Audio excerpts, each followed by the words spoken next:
কলাপাতা দিয়ে এইরকম video shoot কিভাবে করলাম চলো বলি। একার দ্বারা সম্ভব ছিল না, পুরো ব্যাপারটাতে এই বাচ্চা পার্টির ভূমিকা অনস্বীকার্য। কিভাবে চলো দেখাচ্ছি একটু হলেও। আমার হঠাৎ চোখে পড়ে আমাদের পুচকে বোন সিমরান দেখে একটা ছোট্ট কলাপাতা নিয়ে খেলা করছে, আর ওকে আমি জিজ্ঞেস করি এটা তুই কোথায় পেলি? ও বলছে আমাদেরই নাকি নিজেদের একটা কলা গাছের ঝোপ রয়েছে, ওখান থেকেও নিয়ে এসেছে। তো আর কি, ছুট দিলাম একদম আমাদের কলা ঝোপের দিকে। কোথায় আছে ওরাই আমাকে নিয়ে যাচ্ছে, প্রপস হিসেবে ইউজ করতে পারবো এটা ভেবেই। আর এসবে সাথ দিয়েছিল পাশের বাড়ির বোন রিফা, আর একটা ভাইজি ইমরানা, আর আমাদের পুচকে বোনু সিমরান, যাদের নিয়ে চলেছি বাড়ির বাইরের কলা গাছের জায়গাটাতে। আর এর আগে আমি কোনোদিন জানতামই না যে এখানে আমাদের নিজেদেরই কলা গাছ আছে, আর এরাই বলল যে আমাদেরই গাছ। একটা পুচকি ছুরি নিয়ে দৌড় দিয়েছি এখানে, আর নাগালের মধ্যে পাওয়া পাতাগুলো ছোট বড় যাই পেলাম তাই কেটে নিয়ে আসছি।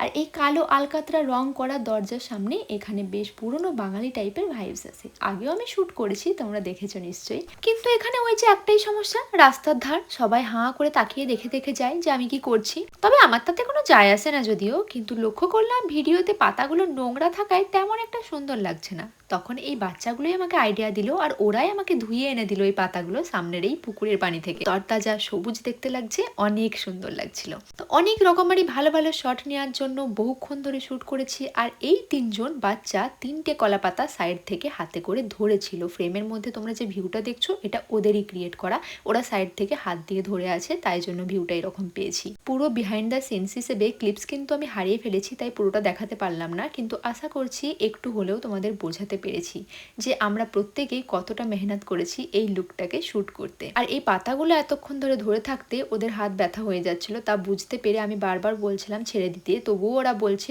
না দিদি আমরা ধরে থাকছি পাতাগুলো সাইড থেকে, তুমি ছবি তুলো। দারুণ ভাবে সাথ দিয়েছিল এরা এই দিনকে, এত ইউনিক কাইন্ডা, মানে according to me it's creative. তো এভাবে ক্রিয়েট করেছিলাম এই লুক।